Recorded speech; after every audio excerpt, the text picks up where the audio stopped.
안녕하세요. 정은진입니다. 오늘은 여러분께 슬픈 세상의 기쁜 말이라는 에세이 한 권을 소개해 드리려고 합니다. 이 책의 저자는 CBS 라디오 PD 정혜윤 씨로 그녀는 세월호 유가족의 목소리를 담은 다큐멘터리 프로그램을 제작하며 다수의 방송대상 수상 경력이 있는 저널리스트입니다. 저자는 슬픈 세상에서도 자신만의 기쁜 말을 찾아낸 사람들의 이야기를 담담한 필체로 서술하였는데요. 남도 외딴 항구의 어부, 뒤늦게 글을 배운 할머니, 시장 야채 장수, 세월호 유족, 미국 콜럼바인 고등학교 총기 사고 생존자 등 각자의 슬픔 속에서 회복과 생명에 다다른 평범한 사람들의 경험을 읽는데 이게 어떤 위인들의 일화보다도 더 값지고 실제적인 이야기로 다가오더라고요.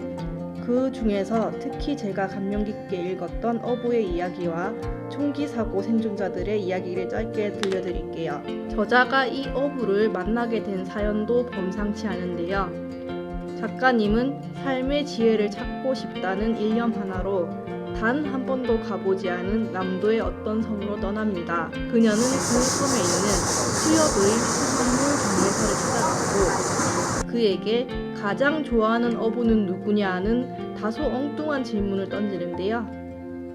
이 수산물 경매사가 가장 좋아하는 어부로 꼽은 사람이 바로 첫 번째 이야기의 주인공입니다.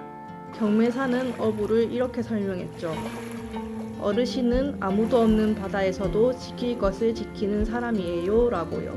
저자는 어부를 만나자마자 선생님은 어떻게 해서 아무도 보지 않는 곳에서도 작은 물고기는 놔주고 금지 어종은 풀어주고 지킬 것은 지키는 사람이 되었어요 라고 물었습니다.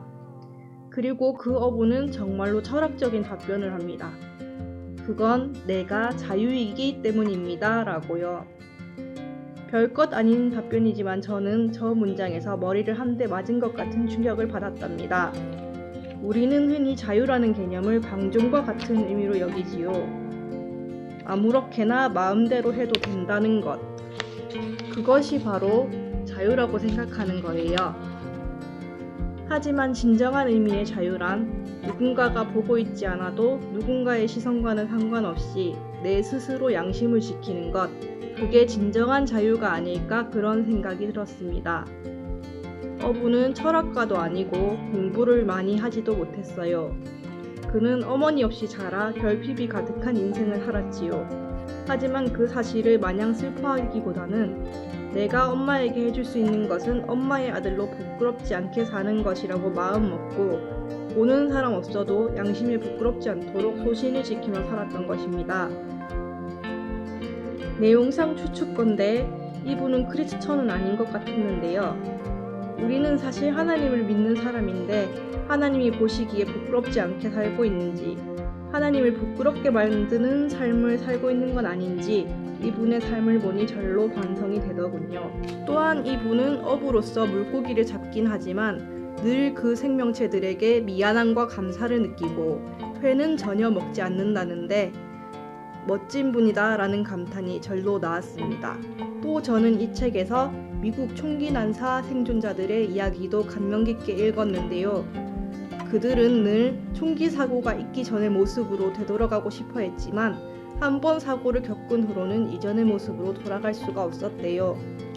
전통 소리에도 깜짝 놀라야만 하고 사건 당시 학교 안에 계속 화재 경보음이 울렸는데 지금도 화재 경보음만 들으며 눈물이 나는 등 트라우마에 계속 시달려야 했지요.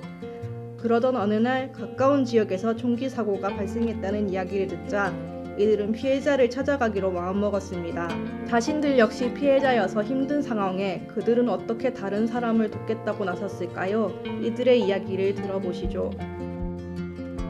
슬프게도 콜로라도 주는 트라우마의 고향이라는 게 진실입니다. 그렇지만 그날 공포를 느끼는 와중에도 마음속에 다른 생각도 있었어요.